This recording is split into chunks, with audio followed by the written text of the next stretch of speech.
உதயநிதியின் காரை பிடித்து ஓட ஓட விரட்டிய பொதுமக்கள். உண்மையா நண்பர்களே?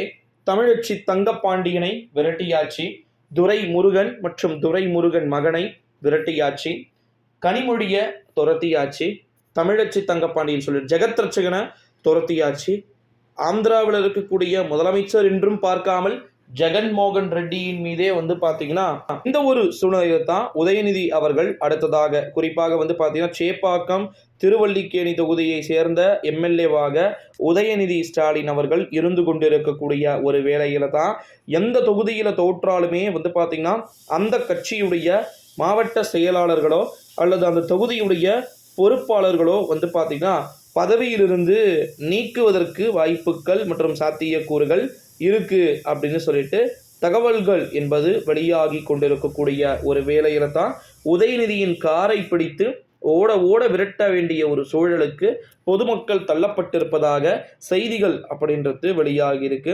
அது மட்டும் இல்லாம தமிழால் நாம் இணைந்ததன் காரணமாகவும் மதத்தால் நம்மை பிரிக்க முடியாது அப்படின்னு சொல்லிட்டு இந்தியாவை காக்க ஸ்டாலின் அழைக்கிறேன் அப்படின்னு சொல்லிட்டு ஸ்டாலின் அவர்களுடைய பிரச்சாரம் ஒருபுறம் நடந்து கொண்டிருக்கக்கூடிய ஒரு வேளையிலே இதையெல்லாம் தூக்கி அடிக்கக்கூடிய வகையில் பொதுமக்கள் தங்களுடைய எதிர்ப்பை திராவிட முன்னேற்ற கழகத்தின் தலைமையிலான அரசாங்கத்திற்கு காத்து கொண்டிருக்கிறார்கள் அப்படின்னே சொல்லலாம் நண்பர்களே.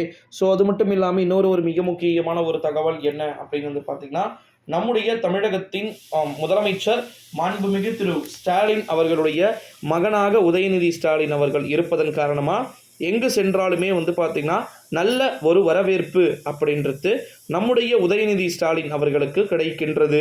இந்த ஒரு சூழ்நிலையில தான் என்னதான் பண்ணாலும் அவரை மட்டுமே கண்டிப்பாக கட்சியிலிருந்து நீக்கிறதுக்கு வாய்ப்பும் சாத்தியக்கூறுகளும் சுத்தமாக கிடையாது.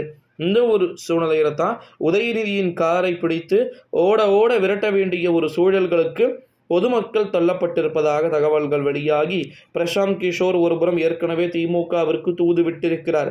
இந்த முறை தோல்வி என்பது உறுதியாகிவிடும் போல தெரிகிறது ஜி. ஸோ அதனால் பார்த்துருங்க. அதாவது குட் ரிசல்ட் வரத்துக்கு வாய்ப்பில்லை, மேபி பேட் ரிசல்ட் கிடைக்கும் போல அப்படின்னு சொல்லிட்டு அவர் தகவல்களை சொல்ல அதை கேட்ட திமுகவினரோ ஒருபுறம் அதிர்ச்சியின் உச்சிக்கே சென்று இருப்பதாக தகவல்கள் என்பது வெளியாகி இருக்கிறது. இந்த ஒரு சூழ்நிலையில தான் உதயநிதியின் காரை பிடித்து ஓட ஓட விரட்ட வேண்டிய சூழலுக்கும் தள்ளப்பட்டிருப்பதாக தகவல்கள் என்பது வெளியாகி இருக்கிறது.